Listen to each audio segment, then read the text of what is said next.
ሰላም እንዴት ናችሁልኝ? ወደ ሰብላይቱ ቤተሰቦች ደህና ናችሁ? እኔ በጣም ደህና ነኝ፣ እግዚአብሔር ይመስገን። እንዴት ከረማችሁ? የዋዳን ድራማ እንግዲህ የመጨረሻው ክፍል 67 የዋዳን ክፍል ማጠናቀቂያ ላይ ደርሷል ማለት ነው። የዋዳን ድራማ እንግዲህ የዋዳን በጣም የሀብታም ልጅ ነበረች እና እንግዲህ አንዲት ደግሞ የወንድሟ ያጎቷ ሚስት ሂሩት የምትባል ሴት ነበረች። በጣም ገንዘብ ወዳድ ስለነበረች እናቷንም ገላባት።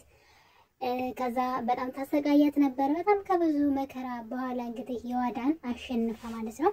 ሂሩት ደግሞ በጣም በወንጀል ተጨማለቀች ሰው ነበረች። የሰውን ኩላሊት እያወጣች የምትሸጥ በጣም ጨካኝ፣ ያው ገንዘብ ከመውደዷ የተነሳ ማለት ነው።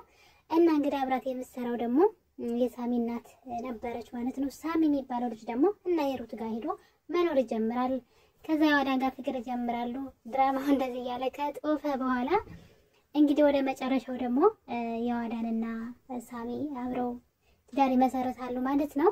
እና እንግዲህ ሂሩት በመጨረሻ እስር ቤት ተይዛለች።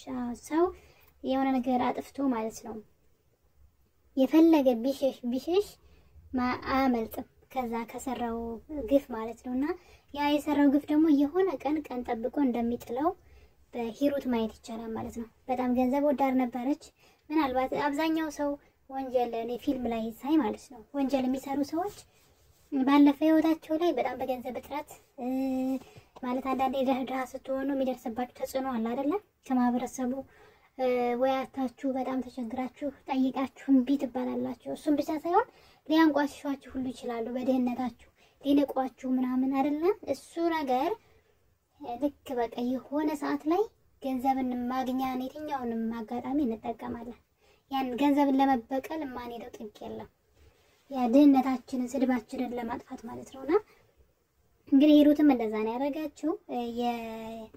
የዋዳን እናት ያገባችው ድሃ ነበረች፣ ምንም አልነበራትም። የዋዳን እናት ደግሞ አትወዳትም ነበረ ድሃ ስለሆነች ማለት ነው። ያው የብዙ አማቶች ችግር ነው። ምራትየዋ ምንም የሌላት ከሆነች የነሱ ልጅ ያለው ከሆነ ምራትየዋን ማንቋሸሽ ብዙ ነገር ማድረግ የተለመደ ነውና እንግዲህ ያ ነገር ተጽዕኖ አሳድሮባታል። የዋዳን እናት ሂሩትን በጣም ታሰቃያት ነበረ ድሃ ስለሆነች ማለት ነው። በጣም ብዙ ነገር አድርጋታለች። ኢቭን ልጅ እንኳን እንዳትወልድ ድጋሚ ማለት ነው ከሷ ከወንድሟ የወንድምና የእህት ነው ንብረቱና ከወንድሟ ልጅ እንዳትወልድ እንኳን ድጋሚ ብዙ ነገር ህይወቷ ላይ አድርጋባታለች። እና እንግዲህ ከዛ በኋላ ሂሩት ጨካኝ ሴት ትሆናለች ማለት ነው። ገንዘብ ለማግኘት የሰውን ኩላሊት እየሸጠች መኖር ጀመረች። በጣም ሀብታም ሆነች ማለት ነው። ግን መጨረሻ ላይ ያን ሁሉ ሰብስባ ለሷም ለልጇም አልኖረችበትም። ባለቤቷም እስከ ሞተ፣ እሷም እስር ቤት ገባች። ያ የሰራችው ግፍ ምናልባት ተበደላ ሊሆን ይችላል፣ ግን በደልን በበደል መመለስ አልነበረባትም። ያ ደግሞ መጨረሻዋን አበላሸው። በሌላ ዜና ደግሞ የማህሌት ወንድም እንግዲህ ዳግም ማለት ነው ከሂሩት ጋር ወንጀል እየሰራ ነበር ማለት እሷን እየተባበራት ነበር በብዙ ነገር እና እህቱን በጣም መጥፎ ሁኔታ ላይ የጠላታን ብዬ ፈርቼ ነበረ። እዛ ወንጀል ውስጥ ይገባል ብዬ በጣም ፈርቼ ነበር። በሚገርም ሁኔታ ግን በጣም ብልጥ ልጅ ነው ማለት ነው። ከዛ ከወንጀሉ ርቆ ጀስት እሷን ብቻ ነው የረዳት ማለት ነው። ረዳት ያው ምንም ባያደርግላትም ግን ይሄ ምንድነው ለገንዘብ ብሎ ድህነቴን በቃኝ ምናምን ብሎ ነበር ሲነሳ። እህቴን ከዚህ ከሰው ቤት ማውጣት አለብኝ እሷን እኔ ብላ ሰው ቤት እየሰራች ምናምን ብሎ በጣም በቁጭት ነው የዛ ነገር ውስጥ የገባውና ግን አንድም ጥፋት ሳያጠፋ ዳር ሆኖ እሷ የምትፈልገውን ብቻ ነበር የረዳት ማለት ነው። ከወንጀል የነጻ ነገር ማለት ነውና እኔ ግን በጣም ፈርቼ ነበር ሲገባበት ማለት ነው።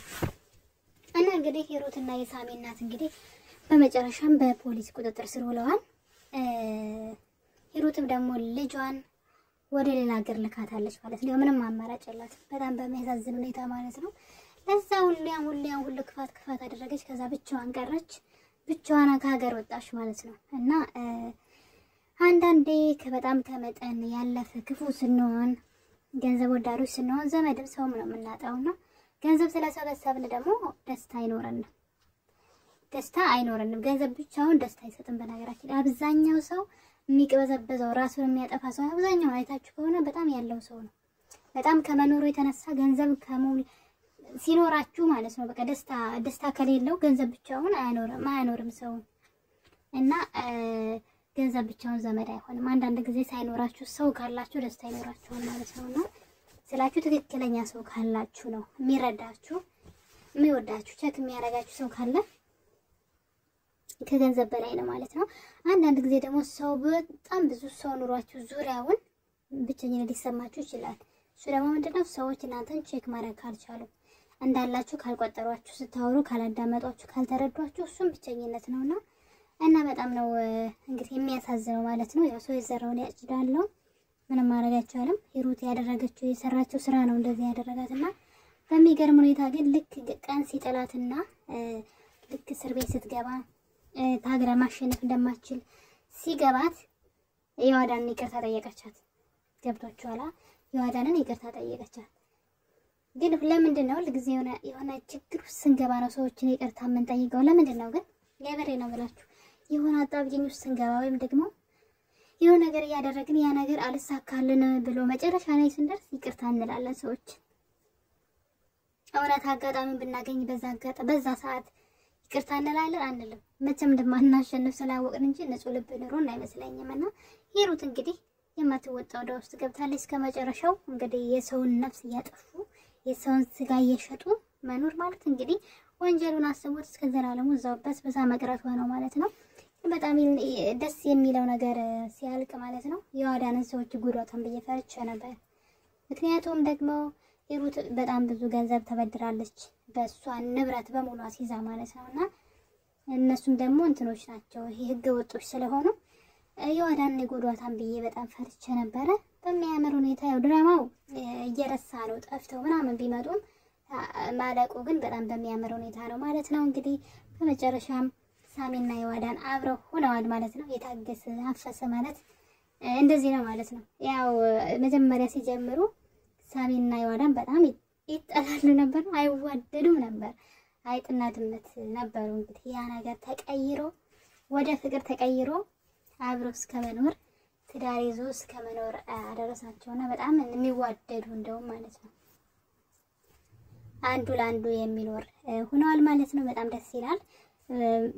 ትታችሁ ዝም ብላችሁ የተጃጃላችሁ ቢሆንም ግን ፍጻሜው በጣም ደስ ይላል ማለት ነው። ዳግምም ደግሞ ወንጀል ውስጥ ሳይገባ እህቱንም እሷ ለሱ ዋጋ እየከፈለች ትምህርቷን ሁሉ ነገሯን ህይወቷን ትታ እሱን እያስተማረች እሱ ግን እዛ ወንጀል ውስጥ ገብቶ ቢሆን ልፋቷን ሁሉ መና ያደርግባት ነበር። ግን እዛ ወንጀል ውስጥ አልገባም። እንግዲህ ምንም ማድረግ አይቻልም። ሂሩት በነገራችን ላይ ወንጀሏን ወደው አመነች ማለት ነው። ምንም ሳታቅማም አድርጌ እንደው ተጸጸታለች መሰለና አመነች ማለት ነው። በርግጥ ልክ ጥፋተኛ ነች ስትባል አምሯ ቢወቅሳት ኖሮ እጇን ለፖሊስ ትሰጥ ነበር፣ ተደብቃ ነበር እስከቻለችው ድረስ ለማምለጥ ሞክራ ነበር። ስላልተሳካላት ነው ማለት ነው። እንግዲህ በሌላ ድራማ ደግሞ ይመጣ ይሆናል። ደስ ይላል እኮ ድራማ እውነት ለመናገር በጣም ደስ ይል ነበር። ከሆነ ጊዜ በኋላ ነው እንጂ አበላሹት። ድራማው በጣም ደስ ይል ነበር። በተለይ ደግሞ ሉሊት ያለችበት ድራማ ሁልጊዜም ደስ የሚል ነው። በጣም ጎበዝ ናት ትወና ማለት ነውና እንግዲህ በሌላ ደግሞ በሚያምር ድራማ እንደሚመጡልን ተስፋ እናደርጋለን። የኔ ተወዳጆች በድራማው ምን ተሰማችሁ? ድራማውስ በማለቁ ምን ተሰማችሁ? ሌላ ድራማ ደግሞ ከዚህ የተሻለ ይዘውልን ሊመጡ ይችላሉ፣ የሚያስተምር የሚያንጽ ማለት ነው።